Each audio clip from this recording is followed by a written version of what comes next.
কাগজে কলমে শান্তির সুবাস আর বাস্তবে এখনো জ্বলন্ত বারুদের খাঁচায় বন্দী মধ্যপ্রাচ্য। একদিকে মার্কিন ইরান শান্তি চুক্তির ঐতিহাসিক হাতছানি, অন্যদিকে ইসরায়েলের প্রধানমন্ত্রী নেতানিয়াহুর আগ্রাসী হুঙ্কার। এখনো লেবানন আর সিরিয়ার পবিত্র মাটি দখল করে রাখতে বদ্ধপরিকর ইসরায়েল। রয়টার্স, দ্য গার্ডিয়ান এবং এপি নিউজ সহ আন্তর্জাতিক একাধিক সংবাদ মাধ্যম এই তথ্য নিশ্চিত করেছে।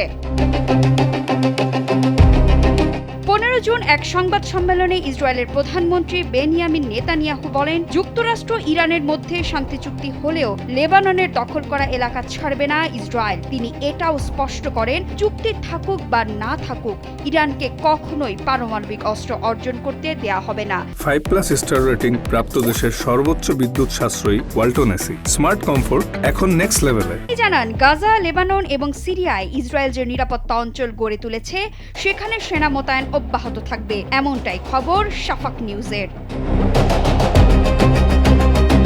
ইরানের সঙ্গে যুক্তরাষ্ট্রের যুদ্ধবিরতি চুক্তি ইসরায়েলের প্রধানমন্ত্রী বেনিয়ামিন নেতানিয়াহুর জন্য বড় ধরনের রাজনৈতিক অস্বস্তির কারণ হয়ে উঠেছে। বিশ্লেষকদের মতে এই চুক্তি তার দীর্ঘদিনের রাজনৈতিক অবস্থান এবং নিরাপত্তা কৌশলকে প্রশ্নের মুখে ঠেলে দিয়েছে। তবে নেতানিয়াহুর এমন কথাবার্তা খুব একটা কানে তুলছেন না ডোনাল্ড ট্রাম্প। তাই তো আন্তর্জাতিক মহলে প্রশ্ন উঠছে, যুক্তরাষ্ট্রের সবচেয়ে ঘনিষ্ঠ মিত্র হওয়ার পরও কিভাবে তিনি ওয়াশিংটনের সিদ্ধান্তে এতটা উপেক্ষিত হচ্ছেন।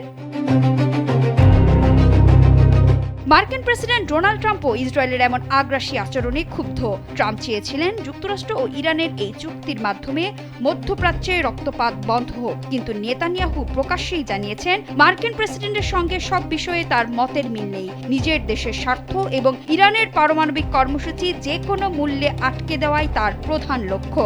চুক্তিকে তোয়াক্কা না করে গত রোববারও বৈরুতে প্রাণঘাতী হামলা চালিয়েছে ইসরায়েল, যা এই ভঙ্গুর শান্তি প্রক্রিয়াকে আরও বড় হুমকির মুখে ফেলে দিয়েছে।